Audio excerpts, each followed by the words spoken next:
KBS는 그동안 4.3 당시 군경이 방치한 폭발물로 희생된 어린이들을 발굴해 연속 보도해드렸는데요.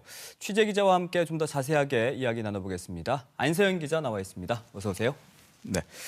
4.3 폭발 사고 최초 보고서였죠. 기존에 알려졌던 표선 국민학교 폭발 사고 외에 또 다른 폭발 사고 피해자들, 희생자들이 있었다는 사실 이번 새롭게 알게 됐는데 이 사고들 어떻게 해서 파고들게 된 건가요? 네, 올해 1월이었죠. 그 4.3 특별법에 명시된 4.3 기간을 2년 가까이 지나 폭발 사고로 숨진 어린이 2명이 희생자로 결정됐습니다. 취재진은 지난해 희생자 결정만 기다리던 고령 유족들의 안타까운 사연을 보도해드린 적이 있는데요. 네. 이들이 결국 4.3 희생자로 결정된 이후 폭발 사고로 인한 피해자들이 과연 이들뿐일까 궁금해졌습니다. 그래서 취재해보니 군경이 주둔했던 해안마을 초등학교를 중심으로 폭발 사고가 더 있었다는 사실이 새롭게 확인됐습니다. 서귀포 표선 초등학교, 그러니까 당시에는 표선 국민학교였겠죠. 이곳에서 발생한 폭발 사고는 원래 이미 알려졌던 거였잖아요. 네, 맞습니다. 그 1950년 7월 표선국민학교에서 발생한 폭발 사고로 어린이 30여 명이 희생됐다는 얘기는 학교 위령탑에도 쓰여 있는데요. 유일하게 4.3 추가 진상조사 보고서에 기록된 폭발 사고입니다. 취재진은 어떻게 이 사실이 알려지게 됐는지 주목했는데요. 65년 만인 2015년 사건을 공론화시킨 건 형제를 잃은 동생들이었습니다. 뒤늦게나마 형의 억울한 죽음의 진상을 밝히기 위해 목격자들을 찾아가 진술을 듣고 재적부까지 확인하며 또 다른 유족들을 찾아 사건을 공론화시킨 겁니다. 취재진 역시 수소문 끝에 충북 청주에 사는 당시 목격자를 만나 폭발 당시 상황을 생생하게 전할 수 있었습니다. 네, 과거 서귀 국민학교였던 서귀포 초등학교에서도 비슷한 시기에 폭발 사고가 있었다라는 것을 확인해서 보도를 했었는데 이거는 새롭게 이번에 발견된 거죠? 네, 맞습니다. 그 4.3 추가 진상조사 보고서에 보면 학생 희생자 명단에 서귀초등학교 서근숙이라는 이름이 기록돼 있습니다. 네. 이 폭발 학교에서 폭발물로 인해 후유 장애를 갖게 됐다며 본인이 신고한 건데요. 피해 장소가 학교인 만큼 희생자가 더 있을 것으로 예상되지만 이에 대한 조사는 전혀 이뤄지지 않았습니다. 그래서 취재진은 일단 서근숙 할머니를 찾아가 봤습니다. 서 할머니는 워낙 충격적인 사건이었던 만큼 76년이 흐른 현재까지도 사고 당시를 생생히 기억하고 계셨는데요. 네. 서 할머니에 따르면 1949년 3월 개학날 그 운동장에서 발생한 폭발 사고로 28명이 다치고 5명이 숨졌다고 합니다. 파편에 맞아 평생 후유증을 시달린 이 서 할머니는 자신이 희생자로 인정되자 그 숨진 친구인 고 김충강의 가족에게 연락했다고 합니다. 이 고 김충강의 큰언니는 취재진에게 처음으로 사고 당시 기억을 털어놨는데요. 그 교실 바닥에 뚫려 있는 구멍에 구연대가 폭발물을 넣어놨고 이 아이들이 이걸 장난감처럼 갖고 놀다 참변을 당했다고 합니다. 실제 취재진이 확보한 당시 생활기록부에는 폭발 사건의 사망이라고 쓰여 있었는데요. 네. 이 생활기록부를 뒤져본다면 또 다른 희생자들을 찾아낼 수 있지 않을까 생각해봤습니다. 네, 근데 이뿐만이 아니었습니다. 북촌 국민학교 인근에서도 폭발 사고로 어린이들이 숨졌다면서요. 네, 안타깝게도 폭발 사고 피해는 더 있었습니다. 그 북촌 국민학교에서는 4.3 당시 단일 사건으로는 가장 많은 민간인 학살이 자행됐는데요. 폐허가 된 마을에서 순경놀이를 하던 아이들은 수류탄을 갖고 놀았습니다. 어린이들이 순경놀이를 하고 갖고 놀던 장난감이 하필 수류탄이었다는 점에서 공포스러웠던 당시를 떠올려 볼 수 있는데요.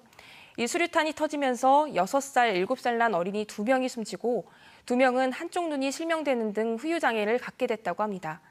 이 사건은 당시 숨진 고 황태석의 유족이 지난해 희생자 신청을 하면서 수면 위로 떠올랐습니다. 고 황태석의 죽음을 목격한 생존자는 70여 년간 살아남은 미안함에 아무 말도 하지 못하다 취재진에게 처음으로 당시 사고를 털어놨는데요. 또 다른 피해자들도 희생자로 인정받길 바라는 마음에서였습니다. 네, 폭발 사고 피해를 뒤늦게 털어놓은 분이 또 있었습니다. 이분 역시 북촌 국민학교 인근에서 수류탄을 주웠다면서요. 네, 그 앞서 말씀드렸던 북촌 국민학교 인근 폭발 사고를 취재하면서 이 4.3 북촌 유족 회장님을 뵙게 됐는데요. 네. 이분과 얘기하던 중에 폭발 사고 피해자가 또 있었다는 사실을 알게 됐습니다. 83세 원홍택 할아버지의 사연이었는데요. 이 원할아버지는 북촌국민학교 집단학살 당시 어머니를 잃고 고아가 돼 보육원으로 가야 했습니다. 어머니를 향한 그리움에 학교 언저리를 맴돌던 이 원할아버지는 수류탄 하나를 줍게 되는데요. 이걸 갖고 보육원에서 친구와 갖고 놀다 친구는 숨지고 원할아버지는 오른팔을 잃었습니다. 원할아버지는 여지껏 이 피해 사실을 꺼내놓지 않았다고 하는데요. 후회해봤자 소용없지 않느냐는 할아버지 말 속에서 마음에 박힌 굳은 살을 볼 수 있었습니다. 네.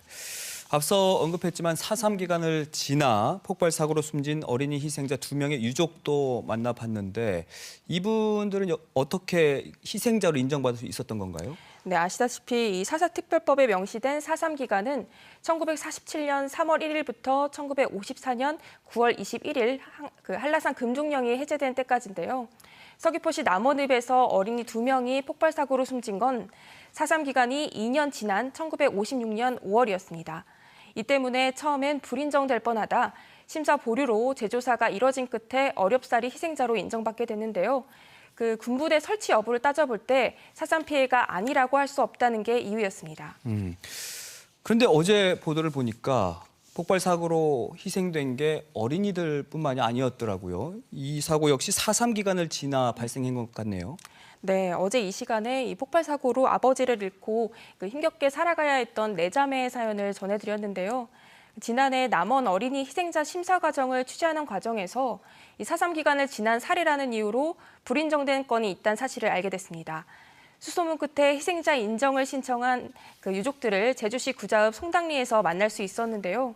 한라산 금종령이 해제되고 3개월 뒤인 1954년 12월 송당 민오름에 갔던 아버지가 폭발물을 받고 숨진 사연이었습니다. 대들보였던 아버지가 숨지면서 어린 네 자매와 지적 장애가 있던 어머니의 삶은 송두리째 무너졌는데요. 네 자매는 10년 전부터 두 차례나 아버지를 4.3 희생자로 신청했지만 기간이 지났다는 이유로 받아들여지지 않았습니다.